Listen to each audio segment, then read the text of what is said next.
Ola, har du sett denne regningen? Ja, Kari, den veldig høy denne gangen. Hvorfor strømregningen så stor i måneden? Jeg vet ikke helt. Kanskje vi har brukt mer strøm. Vi hadde jo familien på besøk forrige uke. Ja, det stemmer. Da brukte vi oppvaskmaskinen mye. Og vi bakte flere kaker og lagde mye mat. Sant. Og så hadde vi varmen på hele dagen. Kanskje vi kan spare litt mer strøm neste måned. Ja, vi må slukke lysene når vi ikke bruker dem. Og kanskje bruke mindre varmt vann i dusjen.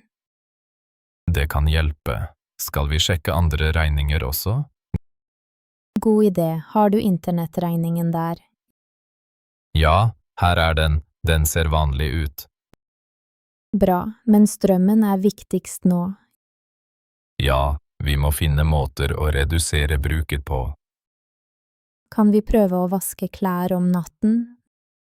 Det billigere da, tror jeg. Vi prøver det. Skal vi lage en plan for strømbruk hver uke? Det smart. Vi kan skrive det ned sammen.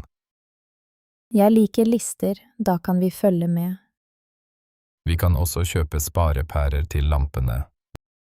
Det lurt. Skal vi gå til butikken i morgen? Ja, vi gjør det etter jobben. Fint, jeg håper regningen blir lavere neste gang. Det håper jeg også, Kari. Takk for at vi kan snakke sammen om dette. Selvfølgelig, vi et godt team. Skal vi ta en kopp te nå og slappe av litt? Ja, det høres deilig ut. Jeg setter på vannkokeren, vi fortjener litt pause. Takk, Kari, det blir hyggelig. Oi, så du hva jeg fant i vaskemaskinen? Nei, hva da? Fant du noe rart? Ja, det lå noen mynter i skuffen her. Virkelig? Hvor mange mynter det? Jeg tror det 4 femmere og 2 10-kroner. Wow, det jo litt penger. Tror du noen har glemt dem? Det må nesten være det. Kanskje en student? Ja, det kommer mange studenter hit fra universitetet. Kanskje vi bør levere dem til personalet? Ja, det sikkert best. Eier vil kanskje ha dem tilbake. Jeg enig. Mange glemmer ting i vaskeriet. Forrige uke fant jeg en sokk under benken. Folk mister alt mulig. Det skjer fort, spesielt når man har det travelt. Bruker du ofte dette vaskeriet? Ja, jeg kommer hit hver tirsdag. Kanskje vi har sett hverandre før da? Ja, jeg heter Stian forresten. Hyggelig å hilse på deg, Stian. Jeg heter Ingrid. Hyggelig, Ingrid. Bor du i nærheten? Ja, jeg bor i en leilighet rett ved Ullevål. Så fint. Jeg bor på Majorstuen. Hvordan fant du dette vaskeriet? Det var naboen min som tipset meg. Du ofte uheldig med småpenger i klærne? Ja, jeg glemmer ofte mynter i bukselommene. Typisk. Kanskje disse myntene dine? Haha, nei, jeg bruker alltid kort her. Da får vi være ærlige og levere dem inn. Ja, la oss gjøre det før vi glemmer det. Skal vi spørre mannen i resepsjonen sammen? Ja, det gjør vi. Kanskje vi redder dagen til noen. Åpner du pakken, Erik? Ja, Kari, men den så vanskelig å åpne. Jeg vet. Hver gang blir det litt feil. Det alltid noe som går galt med emballasjen. Se, nå den åpnet skjevt igjen. Hele toppen revnet denne gangen. Jeg får alltid smuler overalt. Ja, det blir mye rot på bordet. Tror du det finnes en spesiell måte å åpne dette på? Kanskje det, men jeg har aldri fått det til. Mamma pleier å bruke saks. Skal vi prøve det neste gang? Det kan vi, men det er litt lite kreativt. Jeg liker å prøve med hendene først. Det gjør jeg også, men det går sjelden bra. Pakken er så glatt. Ja, og plasten gir etter når man åpner. Se, nesten alt falt ut nå. Heldigvis landet det bare på benken. Vi kan plukke det opp og spise likevel. Du er optimist, Kari. Man må være det når man åpner sånne pakker. Jeg liker humøret ditt. Takk, men kanskje jeg blir sint en dag. Da får jeg åpne for deg. Men du river den alltid enda mer. Vi er et godt team på rare pakker. Ja, vi får alltid en god latter. Mat smaker bedre når vi jobber litt for den. Det er sant. Litt utfordring er gøy. Neste gang tar jeg frem kniven først. Eller så lar vi emballasjen være og spiser noe annet. Nei, denne gangen skal jeg få det til pent. Hei Ola, har du sett pakken min? Nei, Kari, hvilken pakke snakker du om? Den fra Oslo. Nettbutikken sier den er levert. Sikker, det ligger ingenting utenfor døren. Jeg fikk en melding i morges. Pakken er levert. Kanskje den står bak blomsterpotten? Jeg har sett der. Det er bare posten vår. Har du sjekket under trappen? Ja, jeg så der i sted. Ingen pakke der. Merkelig, jeg så en bil fra posten tidligere. Tror du noen har tatt pakken min? Det håper jeg ikke, kanskje naboen tok imot den? Kan vi ringe til naboen, Anne? Ja, jeg kan sende henne en melding nå. Har pakken din noe spesielt merke? Det står mitt navn og adresse. Det skal være en brun eske med grønn teip. Jeg åpner døren og sjekker igjen her ute. Nei, fremdeles ingenting utenfor. Kanskje budet la den et annet sted i gangen? La oss se bak jakken til høyre. Bare sko og veska mi her. Har du sjekket med nettbutikken? Skal jeg ringe kundeservice nå? Vent litt, jeg fikk svar fra Anne. Hun skriver, ingen pakke til oss i dag. Å nei, hva gjør vi nå, Ola? Vi kontakter posten og spør om levering. Ja, jeg kan sende dem en e-post. Bra, kanskje pakken kommer i morgen istedenfor. Jeg håper det. Jeg venter jo på nye sko. Vi finner ut av det, Kari. Ikke bekymre deg. Kari, har du sett Oles karakterkort? Ja, jeg så det nå. Resultatene er ikke gode. Han sliter spesielt med matematikk. Jeg la merke til det også. Bare 2 i matte. Han var sterkere i fjor. Hva har skjedd? Kanskje han har problemer med å følge med i timene. Læreren skrev at han ofte er ukonsentrert. Det er ikke likt Ole. Han liker jo matte. Vi burde kanskje snakke med ham. Kanskje han trenger mer støtte hjemme. Ja, vi kan hjelpe ham med leksene. Men han virker litt trist om dagen. Har du lagt merke til noe spesielt? Han sier ikke så mye, men han er mye alene. Burde vi kontakte læreren hans? Det er en god idé. Vi bør høre hvordan det går på skolen. Jeg kan sende en e-post til læreren i morgen. Vi må vise Ola at vi bryr oss. Ja, vi må støtte ham. Hva med de andre fagene? Norsk og engelsk er litt bedre, men ikke topp. Han fikk 3 i begge de fagene. Vi kan lese sammen på ettermiddagen. Ja, kanskje det hjelper med litt rutine. Vi kan lage en fast leksetid etter middag. Det høres bra ut. Skal vi snakke med Ole i kveld? Ja, men vi må være rolige når vi gjør det. Han skal ikke føle seg presset. Enig, vi må oppmuntre, ikke kjefte. Ole er en flink gutt, han klarer dette. Ja, sammen får vi det til. Se, her er oppvaskmaskinen, Ola. Ja, Kari, jeg har aldri brukt den før. Det går fint, jeg skal vise deg hvordan du gjør det. Først åpner vi døren slik. Ok, det var enkelt. Nå setter vi tallerkener i den nederste kurven. Skal de stå eller ligge? De skal stå med forsiden inn mot midten. Slik mener du? Er dette riktig? Ja, det er perfekt, glassene settes øverst. Kan jeg sette store kopper der også? Nei, kopper og store boller nederst. Hva med bestikket? Bestikket skal i kurven til høyre her. Skaftene skal peke nedover. Skal alt skylles før det settes inn? Bare skrap av matrester, ikke skyll alt. Aha, det sparer tid. Hva nå?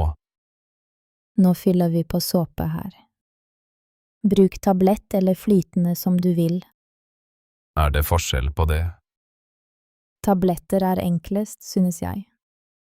Da bruker jeg en tablett. Og så? Lukk døren og trykk på startknappen.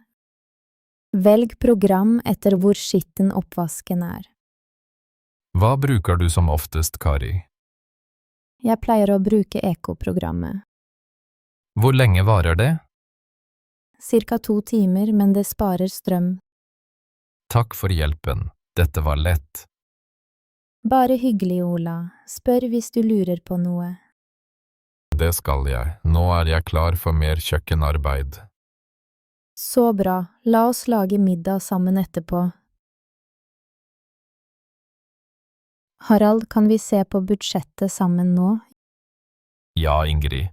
Jeg har regnearket åpent på PC-en. Bra, jeg føler at vi bruker mer penger i år.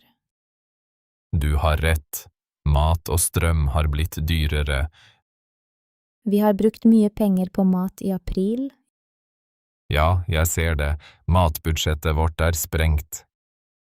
Kanskje vi må handle mindre snacks også. Det kan vi prøve. Vi kjøper ofte sjokolade. Og vi har spist mye ute den siste måneden. Sant. Restaurantbesøk koster mye. Kan vi spise middag hjemme oftere? Ja, la oss lage en ukesmeny sammen.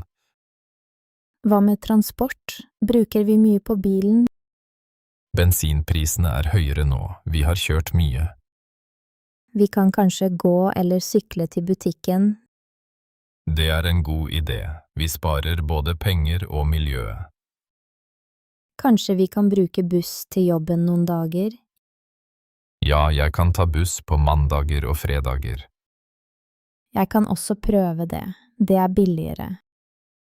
Hva med klær? Har vi handlet mye i år? Jeg sjekker. Nei, vi har kjøpt lite klær. Bra, da kan vi spare litt mer der også.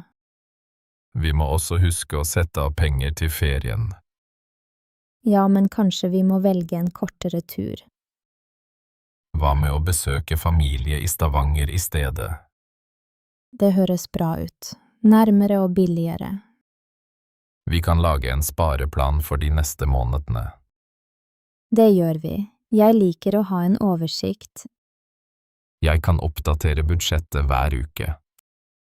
Flott. Da vet vi alltid hvor mye vi har brukt. Ingrid, takk for at du hjelper til med dette. Selvfølgelig, Harald. Vi er et godt team. Hei, jeg er pappaen til Lina i klassen din. Hei, hyggelig å møte deg. Jeg er lærer Elise. Takk, Elise.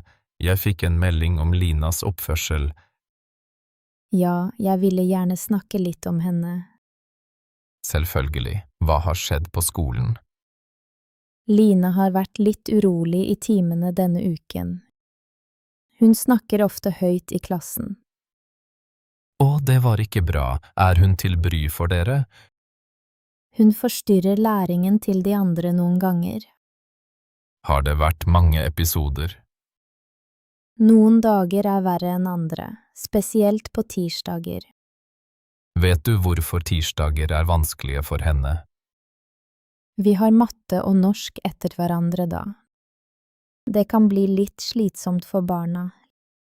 Lina liker ikke matte så mye hjemme heller. Da kan vi prøve å støtte henne ekstra i matte. Ja, jeg kan også hjelpe henne med lekser. Det er flott, hun liker å snakke med vennene sine. Men hun må lære å vente med det i timene. Har du noen tips for hvordan vi kan hjelpe henne? Vi bruker ros når hun sitter stille og følger med. En liten belønning kan motivere henne. God idé. Kanskje hun får ekstra tegnetid hjemme. Tegning er en fin måte for barna å roe seg på. Har Lina noen venner hun sitter sammen med? Hun sitter ofte med Emma og Jonas, det går bra. De hjelper hverandre når noen trenger det. Det er betryggende å høre. Lina er glad i vennene sine. Vi vil fortsette å støtte Lina i klassen. Tusen takk for omsorgen og samarbeidet. Bare hyggelig, ta kontakt om du lurer på noe mer. Det skal jeg gjøre. Ha en fin dag, Elise. Ha en god dag du også. Hei Ola, har du tid til å snakke litt? Hei, Kari. Ja, selvfølgelig. Hva skjer? Det gjelder naboen vår, Per. Har du lagt merke til ham? Ja, jeg har merket at Per ofte lager mye støy. Han spiller høy musikk sent på kvelden. Noen ganger kan jeg ikke sove på grunn av det. Det er akkurat det samme for meg. Det er veldig irriterende. Jeg prøvde å snakke med ham i forrige uke. Virkelig? Hva sa han da? Han sa at han skulle bli roligere, men det hjalp ikke. Kanskje vi burde si fra til borettslaget. Ja, det høres ut som en god idé. Jeg liker ikke å klage, men vi må jo sove. Selvfølgelig, og barna mine våknet også av lyden. Å nei, det er jo ekstra vanskelig for dere. Har du bodd her lenge, Kari? Jeg har bodd her i 4 år. Hva med deg? Vi flyttet hit fra Bergen i fjor sommer. Hyggelig. Trondheim er en fin by å bo i. Ja, vi liker oss godt her, bortsett fra støyen. Tror du Per vet at vi er plaget? Jeg tror ikke han forstår det helt. Kanskje vi kan snakke med ham sammen. Det er en god idé. Kanskje han hører mer på oss da. Ja, da ser han at det er flere som har det vanskelig. Skal vi banke på døren hans i kveld? Ja, men ikke for sent da. Vi kan gå 7:00. Høres det greit ut? Ja, det passer fint for meg. Jeg håper han forstår oss denne gangen. Det håper jeg også. Takk for praten, Kari. Takk selv, Ola. Vi snakkes snart. Hva er det i brevet, Ola? Du ser bekymret ut. Det er en bot, Kari. Vi har fått en fartsbot i posten. Å nei, hvor fort kjørte du egentlig? De sier jeg kjørte 74 kilometer i timen i en 60-sone. Oi, det var litt for fort. Hvor var det? Det var på veien mot Sandvika forrige fredag. Var det da vi skulle til butikken? Ja, jeg tror det var akkurat da. Hvor mye må vi betale i boten? Boten er på 2300 kroner. Det er mye penger. Hvordan skal vi betale? Vi må betale med bank over nett. Vi har penger til det på kontoen, heldigvis. Ja, men jeg er lei meg. Jeg burde kjørt saktere. Det går bra, Ola. Alle kan gjøre feil. Jeg skal være mer forsiktig neste gang, jeg lover. Husk at det er mange fotobokser på den veien. Ja, det var en fotoboks som tok bilde av bilen vår. Var det bilde med i brevet? Ja, det er et bilde av nummerplaten. Det er litt flaut, syns jeg. Jeg er også litt flau, men jeg har lært av dette. Det er viktig å følge fartsgrensen. Absolutt, jeg skal passe bedre på fremover. Skal jeg hjelpe deg å betale boten på nettbanken? Ja, det hadde vært fint. Jeg kan finne frem brevet. La oss ta frem datamaskinen og logge inn sammen. Takk for hjelpen, Kari. Du er alltid så rolig. Vi klarer dette sammen, ingen grunn til å stresse. Jeg setter pris på det. Jeg skal lære av feilen. Neste gang blir det ingen bot, bare en trygg reise. Det er best for både lommeboken og sikkerheten vår. Skal vi ta en kopp te etterpå? Det roer nervene. Det høres deilig ut. Takk, Kari.